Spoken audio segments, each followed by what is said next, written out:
দেখো, প্রমাণ করো যে AB by AC plus AC by BC whole square equal 1 plus sine theta divided 1 minus sine theta. এটা আমার প্রমাণ করতে হবে। এটা হচ্ছে লেফট হ্যান্ড সাইড, ঠিক আছে। তো আমরা একটা সমকোণী ত্রিভুজ আঁকি। এটা উদ্দীপকের মধ্যেও দেওয়া আছে।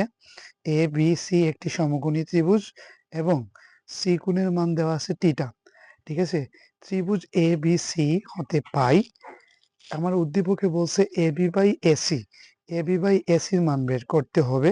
তাহলে আমরা একটা সূত্র জানি যে টেন টেন সি কোণ ধরবো, কারণ থিটার মান দেওয়া আছে, সরি সি কোণের মান দেওয়া আছে থিটা।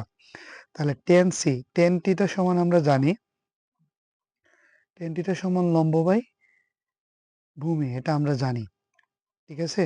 তাহলে টেন থিটা সমান সমান লম্ব বাই ভূমি। তো সি কোণের সাপেক্ষে লম্ব হচ্ছে এবি এবং ভূমি হচ্ছে বিসি। তো আমি লম্ব লিখলাম এবি আর ভূমি লিখলাম বিসি। আর লম্ব এবি দ্বারা লম্ব বোঝায়, বিসি দ্বারা ভূমি বোঝায়। তাহলে লম্ব আর ভূমি টেন থিটার মধ্যেই আছে। সো টেনের জায়গায় টেন দিলাম। সি কোণের মান হচ্ছে থিটা, আমি সি এর পরিবর্তে থিটা বসালাম। আর এখানে আছে এবি বাই এসি, যা আছে তা বসাইলাম। এরপরে উদ্দীপকের মধ্যে আছে AC by BC, AC by BC. So আমি এসি বাই বিসি, এসিটা হচ্ছে অতিভুজ, বিসিটা হচ্ছে ভূমি। সি কোণের সাপেক্ষে, সি কোণের সাপেক্ষে এসি হচ্ছে অতিভুজ, বিসি হচ্ছে ভূমি। তাহলে অতিভুজ বাই ভূমি, এটা হচ্ছে সেক থিটা। সেক থিটার মধ্যে মিলে অতিভুজ বাই ভূমি,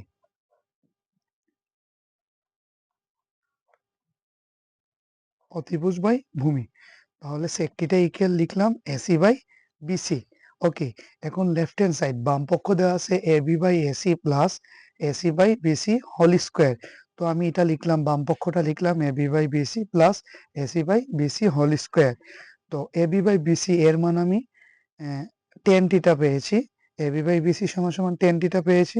আমি এ বি বাই বিসি এর পরিবর্তে টেন থিটা বসালাম, প্লাসের plus AC by BC, AC by বিসির মান পেয়েছি সেক থিটা, আমি এটার পরিবর্তে সেক থিটা বসাইলাম, তার উপর হোল স্কোয়ার দিলাম। টেন থিটা একটা সূত্র আছে, টেন থিটার সূত্র হচ্ছে sine theta by cos theta, প্লাসের প্লাস সেক থিটা একটা সূত্র আছে, সেক থিটা সমান সমান 1 বাই কোস থিটা, এরপরে হোল স্কোয়ার। তাহলে এইখানে একটা ভগ্নাংশ, এইখানে একটা ভগ্নাংশ, মাঝখানে এদের হচ্ছে যোগ, যোগ করতে হবে। তাহলে যেহেতু দুইটা ভগ্নাংশ যোগ করতে হবে, তাহলে দুইটা হরের লসাগু নিতে হবে।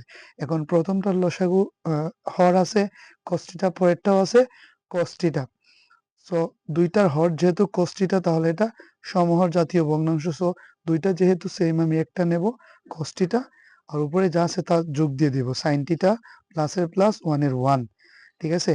এখন sin থিটা প্লাস 1, 1টাকে আমি সামনে আনলাম, sin থিটাকে পরে লিখলাম, আর নিচে cos থিটাই থাকলো হোল স্কোয়ার, ঠিক আছে। এখন এই যে স্কোয়ারটা লবের উপর আছে আবার হরের উপর আছে। সো আমি লবের উপর স্কোয়ার দিলাম, হরের উপরও স্কোয়ার দিলাম, ঠিক আছে। ওকে, তাহলে এখানে আছে 1 প্লাস সাইন হোল স্কোয়ার, মানে 1 প্লাস সাইন দুইটা আছে, এজন্য আমি 1 plus sine theta into 1 plus sine theta, এটা দিয়ে এটাকে গুণ করলে আবার এটাই হবে, উপরেরটা হবে। নিচে আছে এই cos স্কয়ার থিটা। তো আমরা একটা সূত্র জানি, cos স্কয়ার সমান 1 মাইনাস সাইন স্কয়ার থিটা।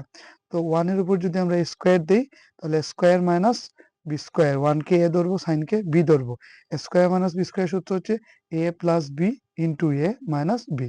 এখন 1 plus sine theta, 1 plus sine theta উপরে আর নিচে মিলে গেছে, সো এই দুইটা বাদ, থাকবে 1 প্লাস সাইন থিটা নিচে, উপরে থাকবে 1 প্লাস সাইন থিটা, নিচে থাকবে 1 মাইনাস সাইন থিটা, ঠিক আছে। ওকে, তাহলে 1 plus sine theta divided 1 minus sine theta, এটাই আমার উত্তর।